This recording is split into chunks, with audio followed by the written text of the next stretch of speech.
There's a practice the old Zen monks called Gyodzi. Not a trick, not a life hack. A way of living as if you've already died and have nothing left to lose. And if you think this is another motivational story, stop right here. This is a story about rebuilding yourself, about becoming someone who doesn't negotiate, doesn't bargain, doesn't pick and choose. You simply act. I've seen people who know how to get inspired. They know how to dream. They know how to start. But they don't know how to continue. And that's the real tragedy. You can be talented, smart, even spiritual. But if you can't keep going, you're just ash in the wind. Gyodzi isn't about the result. That matters. Remember it. In everyday life, people do things for the sake of the future. They endure for the reward. They suffer for the picture in their head. Zen says something different. The practice is the realization. Here, now, in this second. You wash the cup. That's the path. You walk. That's the path. You sit. That's the path. If you haven't fallen apart, if you're actually here. But I'm not going to feed you only philosophy. I'm going to turn this teaching into a weapon. Because modern people don't need fog. They need a frame. They need steel. The essence of Gyodzi is simple and terrifying. Continuity. No gaps, no holes. None of those tiny betrayals you like to call rest, circumstances, or a bad day.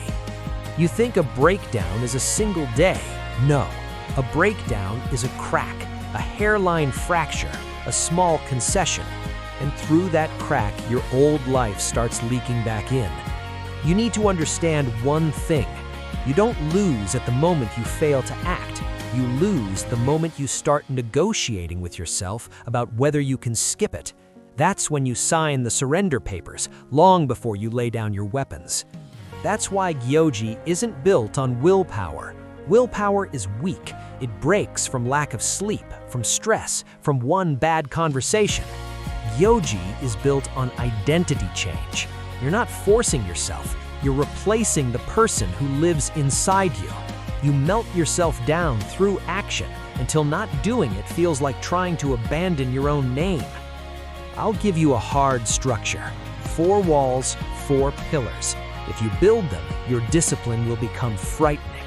People will look at you like you're not quite human, and that will be your advantage. First wall, the public vow. Right now, you live like a lone wolf. You negotiate with yourself, and negotiations always favor the weaker side. A public vow means you step out and say, I'm doing this every day, period. You turn intention into a contract, a social oath. You can fool yourself. You're a master of that, but you're afraid of losing face. That fear is ancient. It's stronger than laziness. Don't try to be a hero in solitary confinement. Your mind is social, and Gyodzi uses that. You create pressure that keeps you from sliding back into the swamp. You don't say, I'll try. You say, I'm the one who does it. And that's where the magic starts, because words sculpt you. Second wall, fixed time. You think freedom is choosing, but choice is poison. Every choice eats away at you a little. Every day you waste strength on deciding instead of doing. When you set a fixed time, you kill the negotiation. You create a ritual. Time becomes a bell strike. You hear it and you rise. Here's what matters. You choose once and then you live inside that choice. You don't ask yourself. You don't convince yourself. You don't wait for a mood. Mood is a toy for children.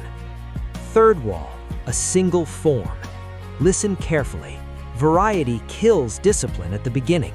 Variety flatters your ego. It tells you you're subtle, complex, creative. But your identity doesn't need a circus. It needs a forge. The same sequence, the same action, the same steps every day. You repeat it like you're honing a blade. The same motion day after day. And gradually, your brain gives up. It stops resisting. It moves the action onto autopilot. That's when the real transformation begins. You're no longer the hero forcing himself. You're the machine that simply works. Boredom will crush you. That's good. Boredom is a test. Boredom is the gatekeeper. The ones craving quick thrills never pass. Only those ready to become something else do. Fourth wall, pre-decided responses. You don't break down on an ordinary day. Breakdowns happen in chaos, sickness, travel, emergencies, fights, exhaustion. And in chaos, you tell yourself, fine, I'll skip today. It sounds reasonable, but it's a knife between your vertebrae. Pre-decided responses mean you've already written the verdict for your weakness. If I'm sick, I do the light version.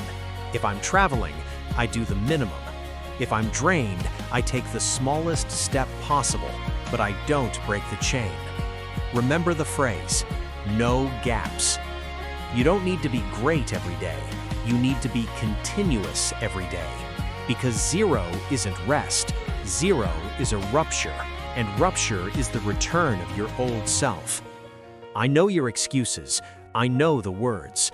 I'm tired. I don't have time. I'm not in the right headspace. Today isn't the day. Here's the hard truth. You're almost never in the right headspace. Energy isn't granted. Energy is mined. Now listen to the most important part, why this works. You think you are your thoughts. You're not. You're repetition. You are what you do again and again. Every day of practice is a nail in your new identity. Every skip is a crowbar pulling those nails out. Eventually, you either build a house or stand in an empty lot. You watch yourself, and your brain draws conclusions. If you act only when it's easy, you're weak. If you act when it's hard, you're different. And that's the terrifying part. Identity doesn't change from insight. Identity changes from evidence. Evidence is action. The first weeks will be hell, I won't lie. You'll be pulled backward. Your body will resist. Your mind will scream. You'll search for loopholes.